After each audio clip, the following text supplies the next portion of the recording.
ನಮಸ್ಕಾರ ವೀಕ್ಷಕರೇ, public power ಟಿವಿಗೆ ಸ್ವಾಗತ. ನಾನು ನಿಮ್ಮ ಸಿದ್ದು ಡಿಗ್ರೇಜ್.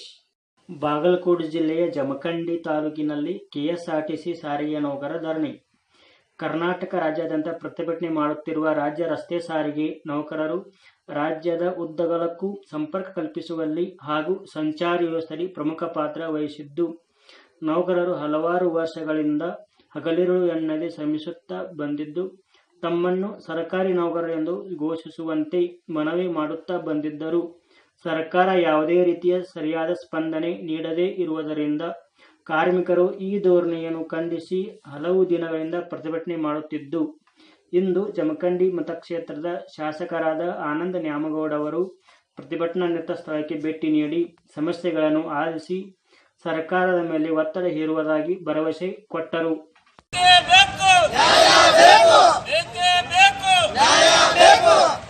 ಸಾರಿಗೆ ನೌಕರರು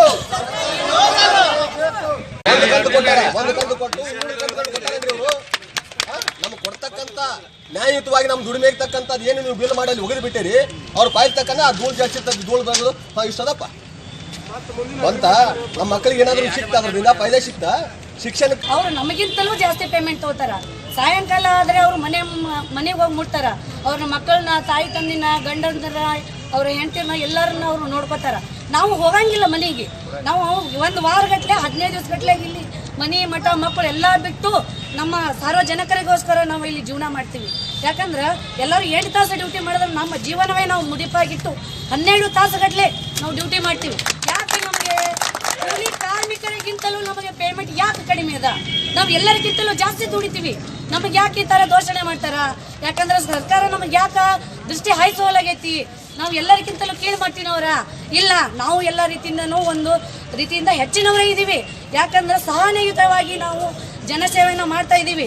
ನಾನು ನಮ್ಮ ಕಷ್ಟವನ್ನ, ಪರಿಸ್ಥಿತಿವನ್ನ ಹೆಂಗೈತೆ ಅನ್ನೋದು ನಾವು ಯಾವ ರೀತಿ ಹೇಳ್ಬೇಕು ಅನ್ನೋದು ಅರ್ಥ ಆಗ್ತಿಲ್ಲ ನನಗೆ. ನಮ್ಮ ಪೇ ಸ್ಲಿಪ್ ನೋಡಬೇಕು ಅಂತಂದ್ರೆ 15 ವರ್ಷ ಸರ್ವಿಸ್ ಮಾಡಿದವನಿಗೆ ನನಗೆ 14,000 ರೂಪಾಯಿ ಪೇಮೆಂಟ್ ಬರ್ತದೆ. ಅದು ನಾವು ನಮ್ಮ ಫ್ಯಾಮಿಲಿ ಹೆಂಗೆ ಜಕ್ಕೊಂಡು ಹೊಂಟೇವೆ ನಮ್ಗೆ ಗೊತ್ತೈತದ. ಲಾಕ್ಡೌನ್ ಪರಿಸ್ಥಿತಿ ಒಳಗೆ ಹೆಂಗೆ ನಾವು ಜೀವನ ಸಾಗಿಸಿ ನಮಗೆ ಗೊತ್ತೈತಿ. ಇಂಥ ಪರಿಸ್ಥಿತಿ ಒಳಗೆ ಸರ್ಕಾರ ಮತ್ತು ಸಾರ್ವಜನಿಕರು ನಮ್ಗೆ ಸಹಕರಿಸ್ಬೇಕಂತ ತಮ್ಮಲ್ಲಿ ನಾನು ಕಳಕಳಿಯನ್ನು ಮನವಿ ಮಾಡ್ಕೋತೀನಿ. ತಮ್ಮ ಒಂದು ನ್ಯಾಯಯುತವಾದಂಥ ಹೋರಾಟವನ್ನು ನಡೆಸ್ಕೊಂಡು ಬಂದಿರತಕ್ಕಂಥ ಒಂದು ಘಟನೆಯನ್ನು ನಾವು ಕೂಡ ಗಮನಿಸಿದ್ದೀವಿ. ಮೊನ್ನೆ ದಿವಸ ಬೆಂಗಳೂರಿನಲ್ಲಿ ರೈತರ ಹೋರಾಟ, ಸಾರಿಗೆ ನೌಕರರ ಹೋರಾಟ, ಅದ್ರ ಜೊತೆ ಇತರೆ ಖಾಸಗಿ ಕಂಪ್ನಿಗಳಲ್ಲಿ ಆಗ್ತಕ್ಕಂಥ ಅನ್ಯಾಯದ ಜೊತೆ ಆ ಕಾರ್ಮಿಕರ ಒಂದು ಹೋರಾಟದಲ್ಲಿ ನಾವು ಕೂಡ ಪಾಲ್ಗೊಂಡು ರೈತರ ಜೊತೆ, ಸಾರಿಗೆ ನೌಕರರ ಜೊತೆ ಮತ್ತು ಕಾರ್ಮಿಕರ ಜೊತೆ ಅವರ ಬೇಡಿಕೆಗಳೇನದೋ ಅದು ನ್ಯಾಯಯುತವಾದಂಥ ಬೇಡಿಕೆಗಳವ ಅಂಥೇಳಿ ನಾವು ಕೂಡ ಬೆಂಬಲವನ್ನು ವ್ಯಕ್ತಪಡಿಸಿದ್ದೀವಿ ಅನ್ನೋಂಥ ಮಾತನ್ನು ನಾವು ಹೇಳಿದ್ದೀವಿ.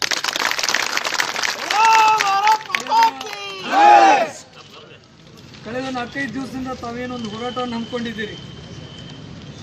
ಸಾರಿಗೆ ನೌಕರಸ್ಥರು ಸರ್ಕಾರಿ ನೌಕರಸ್ಥರಾಗಬೇಕು ಅಂತೇಳಿ ಒಂದು ಬೇಡಿಕೆ ನಿಂತಿದೆ. ಇದು ನಿಜವಾಗ್ಲೂ ಒಂದು ನ್ಯಾಯಯುತವಾದಂಥ ಬೇಡಿಕೆ ಅದ. ಇದನ್ನು ಮೊನ್ನೆ ದಿವಸ ಅಧಿವೇಶನದಲ್ಲೂ ಕೂಡ ಹಲವಾರು ಶಾಸಕರು ಇದ್ರ ಬಗ್ಗೆ ಪ್ರಸ್ತಾಪ ಮಾಡಿರ್ತಕ್ಕಂಥದ್ದು. ಆದರೆ ಸರ್ಕಾರದಿಂದ ಬಂದಿರತಕ್ಕಂಥ ಉತ್ತರ ಏನಪ್ಪ ಅಂತಂದರೆ, ಸುಮಾರು 1 ಲಕ್ಷಕ್ಕಿಂತ ಹೆಚ್ಚು ಜನಸಂಖ್ಯೆ ಇರತಕ್ಕಂಥ ಈ ಇಲಾಖೆಯಲ್ಲಿ ನಾವು ಸರ್ಕಾರಿ ನೌಕರಸ್ಥರಾಗಿ ನಾವು ಇವರನ್ನು ಪರಿವರ್ತನೆ ಮಾಡಿದರೆ ಸಾಕಷ್ಟು ಹೊರೆ ನಮ್ಮ ಸರ್ಕಾರದ ಮೇಲೆ ಬರ್ತದೆ. ಆರ್ಥಿಕವಾಗಿ ಸಾಕಷ್ಟು ತೊಂದರೆಗಳನ್ನು ಬರ್ತಕ್ಕಂಥ ಒಂದು ಸಾಧ್ಯತೆ ಐತಿ. ಆ ನಿಟ್ಟಿನಲ್ಲಿ ನಮ್ಗೆ ಇದು ಮಾಡ್ಲಿಕ್ಕೆ ಸಾಧ್ಯ ಆಗೋದಿಲ್ಲ ಅನ್ನುವಂಥ ಉತ್ತರವನ್ನು ಮೊನ್ನೆ ದಿವಸ ಅಧಿವೇಶನದಲ್ಲಿ ಕೊಟ್ಟಿರ್ತಕ್ಕಂಥದ್ದು. ಇವತ್ತು ನಾನು ಕೇಳಲಿಕ್ಕೆ ಬಯಸ್ತೀನಿ, ಸಾರಿಗೆ ನೌಕರಸ್ಥರಿಗೆ ನಿಮಗೆ ಕೊಡ್ಲಿಕ್ಕೆ ಸಂಬಳ ಇಲ್ಲ. ಕೋವಿಡ್ದಲ್ಲಿ ಹಗಲು ರಾತ್ರಿ ತಮ್ಮ ಪ್ರಾಣವನ್ನು ಬದಿಗಿಟ್ಟು ಆಶಾ ಕಾರ್ಯಕರ್ತರು, ಅಂಗನವಾಡಿ ಕಾರ್ಯಕರ್ತರು ಕೆಲಸ ಮಾಡಿದ್ರು. ಅವರಿಗೆ ಸರಿಯಾದ ವೇತನವನ್ನು ಇನ್ನೂವರೆಗೆ ಕೊಡುವಂಥ ಕೆಲಸ ಸರ್ಕಾರದಿಂದ ಆಗಲಿಲ್ಲ. ಅದ್ರ ಜೊತೆ ಇವತ್ತು ವೃದ್ಧರು ಏನು ರಿಟೈರ್ಡ್ ಜನ ಅದಾರ, ಅವರಿಗೆ ಕಳೆದ 7-8 ತಿಂಗಳಿಂದ ಪೆನ್ಷನ್ ಕೂಡ ಕೊಡುವಂಥ ಕೆಲಸ ಆಗಿಲ್ಲ. ಇವತ್ತು ಯಾರು ರಿಟೈರ್ಮೆಂಟ್ ಒಂದು ಮನೆಯಾಗ ಅದಾರ, ಕೇವಲ ಪೆನ್ಷನ್ ಮೇಲೆ ಅವರು ಉಪಜೀವನ ನೀಡುವಂಥ ಒಂದು ಅನಿವಾರ್ಯ ಪರಿಸ್ಥಿತಿಯಲ್ಲೂ ಕೂಡ 7-8 ತಿಂಗಳಿಂದ ಆ ಕೇಟು ಒಂದು ಕಾರಣ ಹೇಳಿ ಇವತ್ತು ಅವ್ರಿಗೂ ಕೂಡ ಪೆನ್ಷನ್ ಕೊಡುವಂಥ ವ್ಯವಸ್ಥೆ ಆಗ್ತಾಯಿಲ್ಲ. ಅದ್ರ ಜೊತೆ ಇವತ್ತು ರೈತರು ಅನೇಕ ಬೆಳೆಗಳನ್ನು ಬೆಳೆದಾರ. ಕೇಂದ್ರ ಸರ್ಕಾರ MSP ದರವನ್ನು ಘೋಷಣೆ ಮಾಡ್ಯಾರ. ಆದರೆ ಸರಿಯಾದ ಸಮಯದಲ್ಲಿ ಆ ಬೆಳೆಗಳನ್ನು ಖರೀದಿ ಕೇಂದ್ರನ ಉದ್ಘಾಟನೆ ಪ್ರಾರಂಭ ಮಾಡದೇ ಇರತಕ್ಕಂಥ ಒಂದು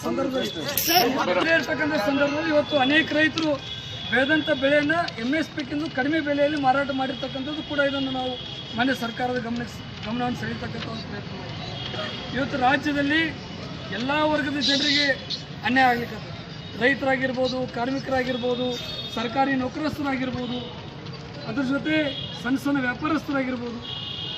ಇಂಥ ಸಂದರ್ಭದಲ್ಲಿ ನಾವು ಎಲ್ಲ ವಿರೋಧ ಪಕ್ಷದಲ್ಲಿ ಇಟ್ಕೊಂಡು ಸರ್ಕಾರಕ್ಕೆ ಒತ್ತಾಯ ಏನು ಮಾಡಿದೀವಪ್ಪ ಅಂತಂದರೆ ನೀವು ಕೋವಿಡ್ ಕಾರಣ ಹೇಳಿ ಇದರಿಂದ ಬಚಾವಾಗಲಿಕ್ಕೆ ಪ್ರಯತ್ನ ಮಾಡಬೇಕು. ಸರ್ಕಾರದ ವಿಶೇಷ ಪ್ರಯತ್ನ ಎದುರಾಗಿರಬೇಕಪ್ಪ ಅಂತಂದ್ರೆ ಇಂಥ ಕೆಟ್ಟ ಪರಿಸ್ಥಿತಿಯೊಳಗೂ ನಾವು ನಮ್ಮ ರಾಜ್ಯದ ಜನತೆ ಜೋಡಿ ಅದೀವೇನೋ ಅಂತಂದ್ರೆ ತೋರಿಸ್ಕೊಡುವಂಥ ನಿಮ್ಮ ಪ್ರಯತ್ನ ಇರಬೇಕು. ಸರ್ಕಾರ ಅಂದರೆ ಏನು? ಸರ್ಕಾರ ಕೆಲಸ ಏನು? ಕಷ್ಟದ ಕಾಲದಾಗ ನಮ್ಮ ರಾಜ್ಯದ ಜನರ ಕೈ ಎತ್ತಿ ಹಿಡಿಯುವಂಥ ಕೆಲಸ ಸರ್ಕಾರ ಮಾಡಬೇಕಾಗಿರ್ತಕ್ಕಂಥದ್ದು. ಮತ್ತು ಇಂಥ ಸಂದರ್ಭದಲ್ಲಿ ನಮ್ಮ ಸರ್ಕಾರದ ಬೊಕ್ಕಸ್ ಖಾಲಿ ಆಗೈತಿ, ನಾವು ಮಾಡ್ಲಿಕ್ಕೆ ಸಾಧ್ಯ ಆಗೋದಿಲ್ಲ ಅನ್ನೋಂಥದ್ದು ಕೈ ಎತ್ತಿಬಿಟ್ರೆ ಮತ್ತು ರಾಜ್ಯದ ಜನ ಯಾರ ಕಡೆ ನೋಡಬೇಕಾಗ್ತೈತಿ? ಅದನ್ನು ನಾವು ವಿಚಾರ ಮಾಡಬೇಕಲ್ಲ. ಇಡೀ ಸರ್ಕಾರದಲ್ಲಿ ಇರ್ತಕ್ಕಂಥವ್ರು ನಾವೆಲ್ಲ ಟ್ಯಾಕ್ಸ್ ಕೊಟ್ಟು ಇವತ್ತು ಒಬ್ಬ ಸಾಮಾನ್ಯ ಜನರ ಟ್ಯಾಕ್ಸದ ದುಡ್ಡನ್ನೇ ಸರ್ಕಾರ ನಡೆಸ್ತಿದ್ದೇವೆ. ಇವತ್ತು ಅನೇಕ ಬ್ರಿಡ್ಜ್ಗಳನ್ನು ಮಾಡಕತ್ತಾರ. ಬೆಂಗಳೂರಲ್ಲಿ ಟ್ವಿನ್ ಟವರ್ ಅಂತೇಳಿ ಸುಮಾರು 1250 ಕೋಟಿ ರೂಪಾಯಿ ಖರ್ಚು ಮಾಡಕತ್ತಾರ. ಬೆಂಗಳೂರಲ್ಲಿ ಸ್ಟೀಲ್ ಬ್ರಿಡ್ಜ್ ಅಂತೇಳಿ ಮಾಡಕತ್ತಾರ. ಇವೆಲ್ಲ ಈ ಕೋವಿಡ್ ದಿವಸಗಳು ಬೇಕಾಗಿತ್ತು, ಮಾಡ್ಬೋದಾಗಿತ್ತು. ಇನ್ನೊಂದು 4 ವರ್ಷ ಬಿಟ್ಟು ಆರ್ಥಿಕ ಸುಧಾರಣೆ ಆದಾಗ ಮಾಡ್ಬೋದಾಗಿತ್ತು. ಇವತ್ತು ಭಾಳ ಮುಖ್ಯವಾಗಿ ಏನು ಬೇಕಾಗೈತಿ? ನಮ್ಮ ರಾಜ್ಯದ ಜನರು, ನಮ್ಮ ರಾಜ್ಯದ ಬಡ ಜನರು ಏನು ಕಷ್ಟದಲ್ಲದಾರ ಅವ್ರನ್ನ ಎತ್ತಿ ಹಿಡಿಯುವಂಥ ಕೆಲಸ ಇವತ್ತು ಮಾಡಬೇಕಾಗಿರ್ತಕ್ಕಂಥದ್ದು ಮೂಲ ಜವಾಬ್ದಾರಿ ನಮ್ಮ ರಾಜ್ಯ ಸರ್ಕಾರದ ಅನ್ನುವಂಥದ್ದು ನಾನು ಹೇಳಲಿಕ್ಕೆ. ಇವತ್ತಿಗೂ ಕೂಡ ನಾವು ನಿಮ್ಮ ಜೊತೆ ಇದ್ದೀವಿ. ನಿಮ್ಮ ಹೋರಾಟದಲ್ಲಿ ನಾವು ನಿಮ್ಮ ಜೊತೆ ನಾವು ಬೆಂಬಲವನ್ನು ಕೊಡ್ತೀವಿ. ಇಡೀ ನಮ್ಮ ಕಾಂಗ್ರೆಸ್ ಪಕ್ಷ ನಿಮ್ಮ ಹೋರಾಟದಲ್ಲಿ ಪಾಲ್ಗೊಳ್ತೀವಿ.